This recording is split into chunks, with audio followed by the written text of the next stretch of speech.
अंदाजा फरमाए और फिर अल्लाह अकबर, अल्लाह अकबर। वहां कुरान की तिलावत वो खुद नहीं कर रहा है मरने वाला, तवज्जो करें, कुरान की तिलावत वो खुद नहीं कर रहा है, दूसरा करे उसके पास बैठकर, तो उसको यूं बरकतें नसीब हो जाए। जब दूसरे की तिलावत की बरकतों का ये आलम है, अगर इंसान कुरान की खुद तिलावत करे तो बरकतों का आलम क्या हो। कुरान का दामन पकड़ो और कुरान पर अमल करो। कुरान मुकद्दस की सिर्फ तिलावत न करो बल्कि कुरान पर अमल करो।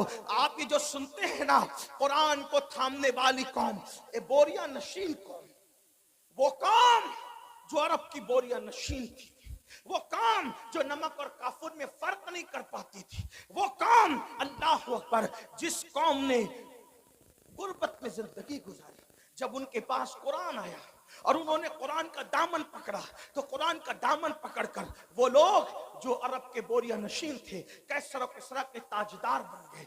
कैसर और किसरा के ताजदार किसने बनाया? कुरान को थामने ने।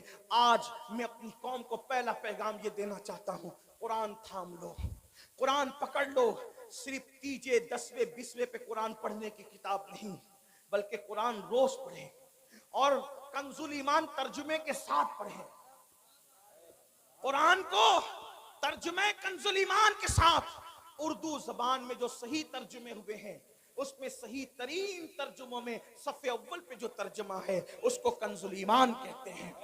कंजुल ईमान को अपनी जिंदगी में शामिल करो, कम से कम एक सफा पढ़ो, और सिर्फ इसलिए नहीं, तिलावत की नियत से नहीं, ये बात याद रखना, सिर्फ उसको पढ़कर समझो और समझ करके साथ में सदुल फाजिल, फखरुल मासिल, अल्लामा सैयद नईमुद्दीन मुरादाबादी की जो मुख्तसर तफसीर है खजाइनुल इरफान शरीफ, आपके मुरादाबाद के वो अजीम हस्ती बल्कि आराम भी फरमा रहे हैं, अल्लाह अकबर, वो तफसीर भी पढ़ो, बहुत शॉर्ट में बहुत खूबसूरत और जामे तफसीर है, और फिर उसको अपनी जिंदगी में दाखिल करने की कोशिश करो।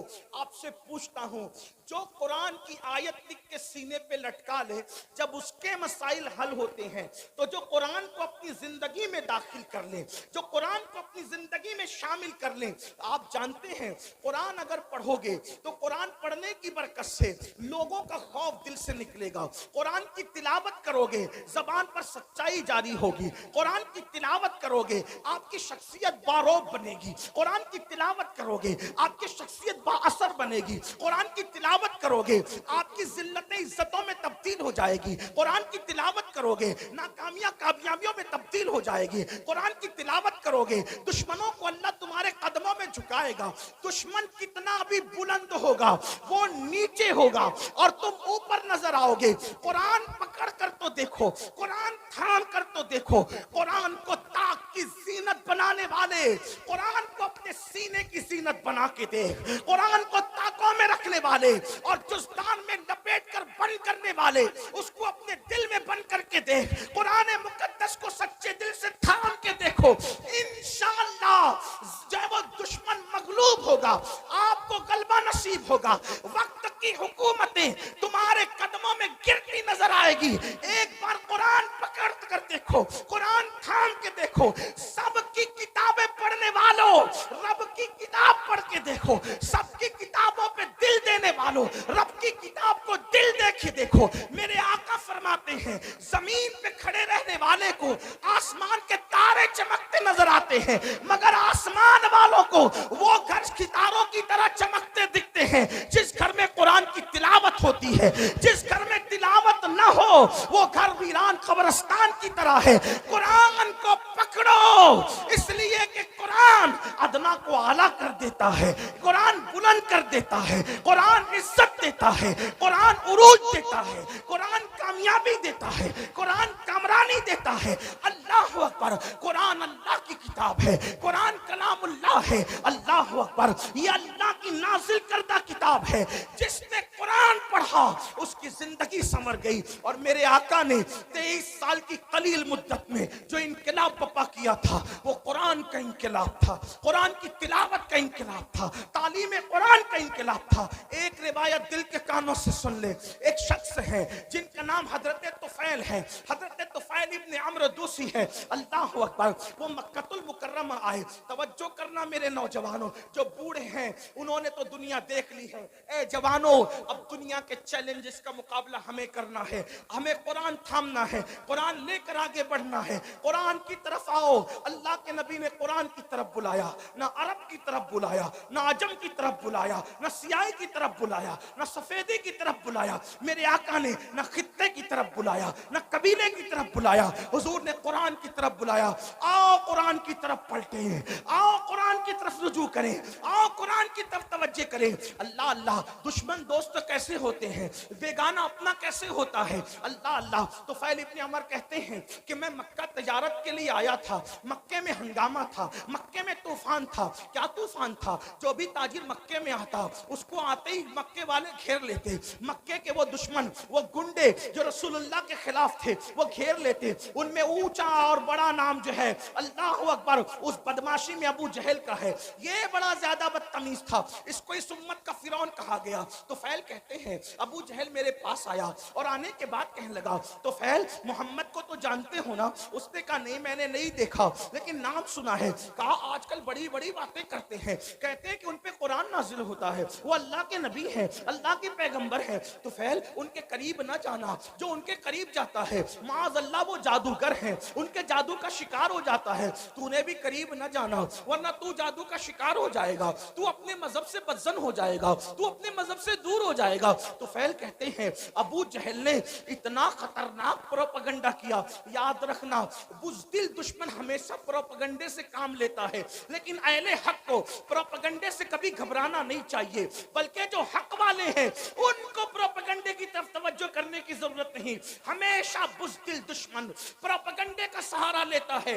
हमारी जमात के बहुत बड़े मुफक्किर का एक जुमला है, वो फरमाते हैं फूल पर पैरा बिठाया जा सकता है, उसकी खुशबू पे पैरा नहीं बिठाया जा सकता। आज भी इस्लाम का बुज़दिल दुश्मन गलत प्रोपगंडा कर रहा है, इन्हें करने दो और बहुत करने दो। आप कुरान के सांचे में ढल जाओ। फूल पे पैरा बिठा सकते हैं, खुशबू पे पैरा नहीं बिठा सकते।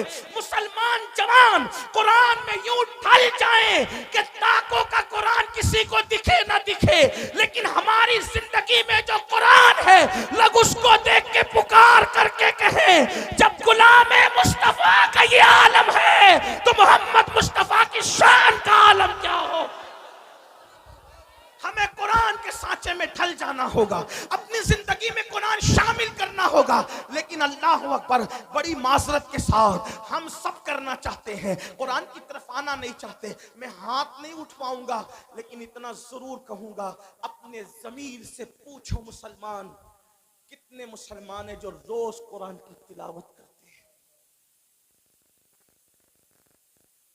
व्हाट्सएप घंटों घंटों कितने लोग देखते हैं, फेसबुक कितने लोग चलाते हैं, यूट्यूब कितने लोग देखते हैं, और कुरान कितने लोग सिर्फ पढ़ने की, बल्कि बेशतर मुसलमान वो हैं जिन्हें कुरान पढ़ना भी नहीं आता। जो कुरान नहीं पढ़ना जानते वो सुन लें। हमारे बुजुर्गों से हमने सुना, उन्होंने फरमाया जिसने दुनिया में कुरान पढ़ना नहीं सीखा ना, वो कयामत के दिन अंधा उठेगा, अंधा।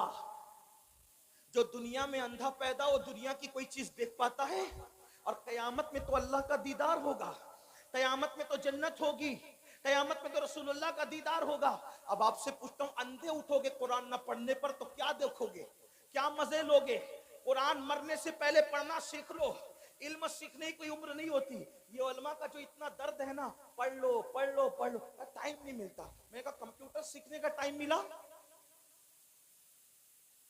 डॉक्टर बनने का टाइम मिला, इंजीनियर बनने का टाइम मिला, वकील बनने का टाइम मिला, व्हाट्सएप सीखा, बुड्ढे बुड्ढे व्हाट्सएप चला रहे।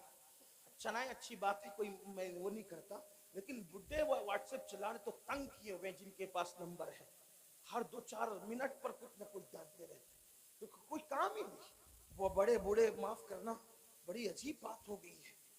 नौजवान तो जहां बैठे वहां, बल्कि अब तो लोग स्टेज पर भी मोबाइल से नजरें नहीं हटाते, वो उस पर घुसे ही रहते हैं। हालांकि फरमाया गया जब रसूलुल्लाह की बात हो रही हो तो उस बात का एहतराम ऐसे ही किया जाए जैसे अगर हुजूर हमारे सामने जाहिर में मौजूद होते तो हम हुजूर का कितना एहतराम करते। हुजूर की बातों का भी इतना ही एहतराम होना चाहिए।